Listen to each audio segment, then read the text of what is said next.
ទូរស័ព្ទមួយនេះបានចេញលក់រយៈពេល1ខែមកហើយគឺនៅក្នុងខ្ទង់ខែ3ហើយទូរស័ព្ទនេះគឺ Nothing Phone 3A Pro ដែលខ្ញុំបានទូទៅវាក្នុងពេលកន្លងមកនេះឃើញថាវាមានចំណុចល្អច្រើនបើប្រៀបធៀបនឹងតម្លៃដែលយើងបានចំណាយលើទូរស័ព្ទមួយហ្នឹងចង់ដឹងថាតើមានអីខ្លះយើងនឹងមើលទៅលើលក្ខណៈពិសេសរបស់ Nothing Phone 3A Pro ទាំងអស់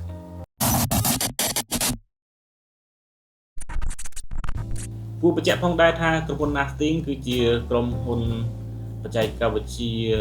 មួយដែលមានអាយុក្មេងមែនទែនគឺមានអាយុត្រឹមតែ4ឆ្នាំព្រោះគឺបានបង្កើតឡើងនៅក្នុងឆ្នាំ2021ដោយ CEO វ័យក្មេងខាលភ័យដែលគាត់ធ្លាប់ធ្វើជា CEO នៅ OnePlus ហើយគាត់បានផលិតទូរស័ព្ទបានច្រើនដែរ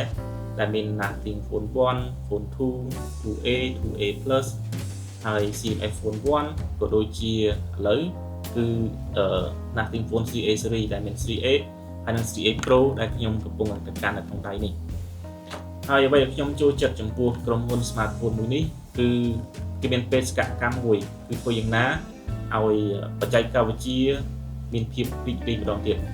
ដែលជាភាសាអង់គ្លេសគេថា making tech fun again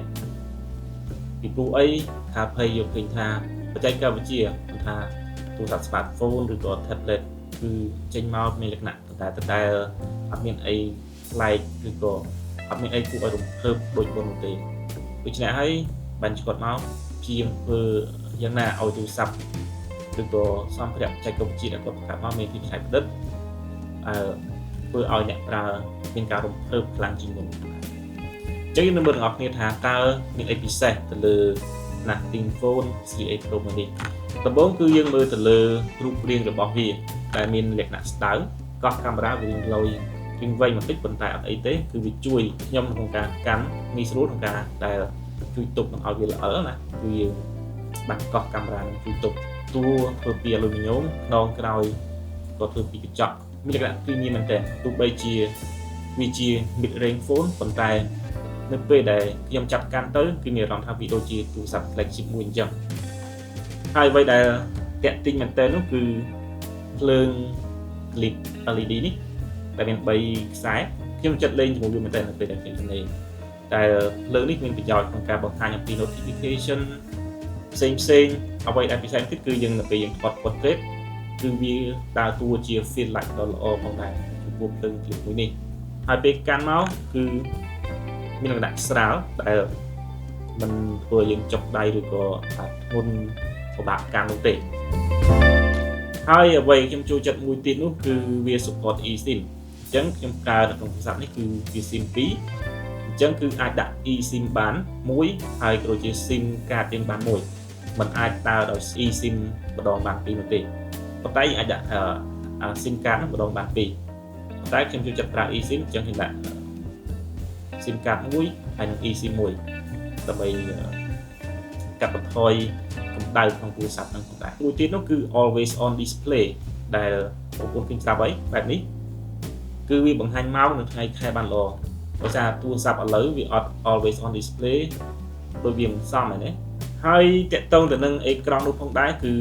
refresh rate វាអាចបានទៅដល់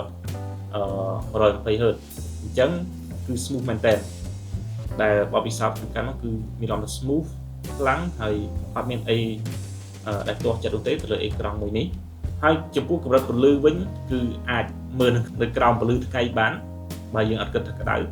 តែវាអាចបានភ្លឺដល់ 3000 nit គឺជះពន្លឺបានល្អមែនតើក៏ដូចជា color ក៏ម៉ត់ច្បាស់ល្អផងដែរចំណុចតាក់ទាញខ្ញុំខ្លាំងជាងគេនោះគឺ OS Nothing OS របស់វានឹងតែម្ដងដែលវាស្តីនឹង stock Android ដើមដែល run នៅលើទូរស័ព្ទ Google Pixel អញ្ចឹងដោយសារខ្ញុំមានបទពិសោធន៍ជាមួយទូរស័ព្ទ Google Pixel ច្រើនអញ្ចឹងនៅពេលខ្ញុំកាន់ Nothing Phone មួយនេះគឺមានអារម្មណ៍ដូចកាន់ទូរស័ព្ទ Google Pixel អញ្ចឹងប៉ុន្តែវា add on បន្ថែមទៅលើ Google Pixel មួយទៀតគឺ Nothing OS ដែលយើងឃើញស្រាប់ហើយគឺមានបន្ថែមនៅ DNA របស់ Nothing គឺអក្សរចុចនេះឯងដែលវាបង្ហាញ អំពីឲ្យយើងបានគាត់ថាអានោះជារបស់ Nothing ប៉ុន្តែប៉ុណ្ណោះ widget របស់ Nothing ក៏មានលក្ខណៈតាក់ទាញក៏ដូចជាប្លែកចិត្តតែអារម្មណ៍ហើយអ្វីដែលពិសេសមួយទៀតនោះគឺទៅលើ icon ដែលជា DNA របស់ Nothing គឺសខ្មៅនេះផងដែរហើយចំពោះការ run លើ Android 15នេះផងដែរអញ្ចឹង AI របស់ Google ដែលពេញនិយមជាងគេហើយអ្វីដែលខ្ញុំមិនអាចអបបាននោះគឺ Circle to Search នេះឯងនៅក្នុង iPhone គឺអត់មានទេអាចអនុញ្ញាតឲ្យយើងស្វែងរកព័ត៌មានអីផ្សេងៗគាត់នៅគូរង្វង់អញ្ចឹងខ្ញុំចេញវីដេអូជាច្រើនមកឲ្យទូរស័ព្ទតែទៅនឹង Circle to Search អញ្ចឹងគឺវាមានប្រយោជន៍ណាស់ប៉ុន្តែស្វែងរកព័ត៌មានឲ្យត្រឡប់សិក្សាគឺអាចជួយស្វែងរកចម្លើយលំហាត់គណិតវិទ្យាឲ្យយើងបានភ្លាមតែម្ដងដែលខ្ញុំបានបង្ហាញក្នុងវីដេអូពីមុនរបស់ខ្ញុំណាមួយទៀតដែលប្លែកផ្នែកប្លែកអារម្មណ៍នោះគឺប៊ូតុងមួយនេះណាប៊ូតុងមួយនេះដែលគេឲ្យឈ្មោះថា Essential Key បានន័យថាគឺជាប៊ូតុងមួយដាច់ដោយឡែកដែលជួយឲ្យយើងនៅក្នុងការbrainstorm idea ឬក៏គិតអំពីរឿងអីមួយហើយយើងចង់កត់ទុកភ្លាមអញ្ចឹងគឺយើងគ្រាន់តែចុចលើវាចុចមកអញ្ចឹងយើងអាចទៅសេអក្សរឬក៏និយាយឲ្យវាធ្វើអ្វីមួយមកថាឲ្យវា take note ឬក៏ឲ្យវារំលឹកយើងឲ្យយើងធ្វើអីមួយហើយអ្វីជាពិសេសនោះគឺយើងអាចឲ្យវារៀបជា reminder ឬក៏ schedule ឲ្យយើងបានហើយចំពោះថ្មវិញថ្មគឺបបពិសោធន៍ដែលខ្ញុំប្រើមកនេះគឺពីព្រឹករហូតដល់យប់គឺអាចប្រានបានចំពោះសកម្មភាពការងាររបស់ខ្ញុំបើខ្ញុំមិនមែនជា heavy user ទេដោយសារខ្ញុំអត់សូវលេង game ប៉ុន្តែខ្ញុំជាប់ទៅលើការ search point ផ្សេងៗអានសៀវភៅស្ដាប់ចម្រៀងក្នុង YouTube មើលវីដេអូក្នុង YouTube លេង game តិចតួចអញ្ចឹងវាអាចជួយឲ្យខ្ញុំប្រើបានពីព្រឹករហូតដល់យប់បានដោយងាយស្រួលបើមិនបាច់សាកច្រើនដងនោះទេព្រោះអីថ្មវិញមានទំហំ 5000 mAh ម៉ោងហើយកម្លាំងសាកបានទៅដល់50 W ហើយចំពោះសេវាគឺខ្លាំងមែនទែនមិនថា Wi-Fi ឬក៏សេវាដែល data ជាង PC នោះទេគឺសេវាបានល្អដូច្នេះយើងមិនបាច់បារម្ភនោះទេអ្វីមួយទៀតដែលខ្ញុំចង់ចែករំលែកគឺកាមេរ៉ារបស់វាមាន3គ្រាប់ដែល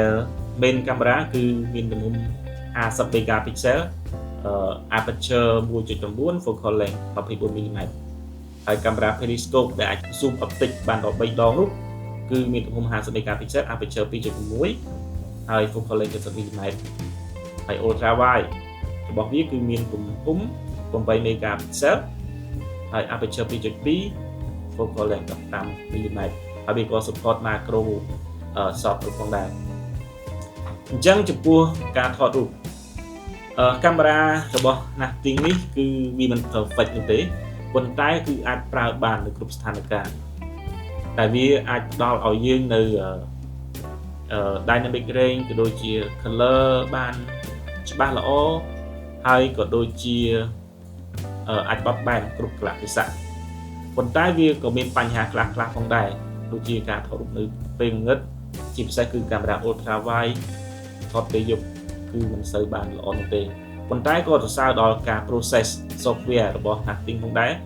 ដែលខាតភ័យគាត់បាននិយាយថាចាប់ពីពេលនេះទៅគាត់នឹងចាប់ផ្ដើមបដោតទៅលើ software កាន់តែខ្លាំងដូច្នេះខ្ញុំជឿថាតទៅពីការ update បន្តទៀត hardware បូកនឹង software គឺវានាំឲ្យមានលទ្ធផលថតរូបកាន់តែល្អប្រសើរនោះផងដែរចំពោះវីដេអូកាមេរ៉ាគោលគឺអាចថតដល់ 4K 30 frame ក្នុងមួយវិនាទីប៉ុន្តែកាមេរ៉ាពីរទៀតគឺ zoom ហើយនិង ultra wide ត្រឹម Full HD ទេប៉ុន្តែគុណភាពវា perfect ជាពិសេសគឺប្រព័ន្ធទប់លំនឹងគឺធ្វើការបានល្អមែនទែនមិនថាខ្ញុំគវីវត្តយ៉ាងម៉េចគឺវាបញ្ចេញវីដេអូរបស់យើងទៅពេលថតហើយហ្នឹងគឺ smooth បានល្អអត់ឲ្យឃើញអាលក្ខអីញ៉ៃទេហើយសម្រាប់ selfie កាមេរ៉ាវិញមានទំហំ50 megapixel ដែរគឺធំមែនទែន aperture 2.2 focal length 24 mm តែ ថតមកបានសាច់មុខល្អមែនតើអាចថាទទួលយកបានគុណភាពប៉ុណ្ណឹងអូខេមិនចាញ់ទៅលើ iPhone ស៊េរីចាស់មួយចំនួនទេងាកមកតម្លៃប៉ុណ្ណេះ400ជាងនេះវាធ្វើការដូចជាទូរស័ព្ទ flagship មើលមកដូចទូរស័ព្ទ flagship ហើយបានទូរស័ព្ទថ្មីគាត់ពីកេសគាត់ពីស្រោមតម្លៃប៉ុណ្ណឹងបើយើងទៅទិញ iPhone មកទឹកគឺបានត្រឹមតែ iPhone 12 Pro Max ឬក៏ iPhone 13ដែលទូរស័ព្ទពីរ model នេះវាមានអាយុច្រើនមកហើយអាយុពី4ទៅ5ឆ្នាំអញ្ចឹងហើយនេះបានយើងត្រូវចំណាយលុយទៅលើទូរស័ព្ទមកទឹកអាយុ4ទៅ5ឆ្នាំហើយសម្រាប់ប្រព័ន្ធ AI Secure to Search អីអត់មានទេគឺ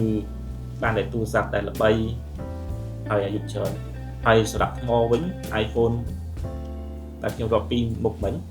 អញ្ចឹងថ្មវាអត់បាន 100% ទេគុណភាពវានោះអញ្ចឹងខ្ទង់80-70% អីអញ្ចឹងមួយថ្ងៃត្រូវសាក2ដងទៅ3ដងសម្រាប់អ្នកប្រើច្រើនដូច្នេះខ្ញុំ recommend ទូរស័ព្ទមួយនេះទូរស័ព្ទ Android ហើយវាប្លែកដែលខ្នងថ្លាហើយមានភ្លើងដែលយើងអាចលេងបានអូខេទោះបីជាខ្ញុំរៀបរាប់នៅចំណុចល្អជាច្រើនរបស់ទូរស័ព្ទមួយនេះប៉ុន្តែវានៅតែមានចំណុច5ចំណុចដែលខ្ញុំអត់ពេញចិត្តចំពោះទូរស័ព្ទនេះទី1ទូរស័ព្ទនេះអត់មាន wireless charge ទេប៉ុន្តែអរគុណផងដែរដែលទូរស័ព្ទនេះសាកថ្មពេញលឿនតែ1ម៉ោងវាពេញបាន 100% ដែលអត់បញ្ហាសម្រាប់ខ្ញុំទេទី2គឺប្រព័ន្ធការពារជំរាបទឹកបានត្រឹមតែ IP64 អញ្ចឹងបានតែទឹកស្រាលអីប៉ុន្តែយើងមិនដែលយកទូរស័ព្ទទៅទឹកមួយយើងទេក៏មានបញ្ហាអីសម្រាប់ខ្ញុំដែរទី3គឺតកតងទៅនឹងAndroid version upgrade គឺ upgrade បានតែ3ដងទេឥឡូវវាមាន Android 15អញ្ចឹងវាអាចប្រើបានទៅដល់ Android 18ប៉ុន្តែក៏អរគុណដែរ3ឆ្នាំសម្រាប់ mid range phone គឺអាចទទួលយកបានហើយចំណុចទី4គឺទីផ្សារស្រុកខ្មែរនឹងឯងចំពោះការធានាចំពោះមានបញ្ហា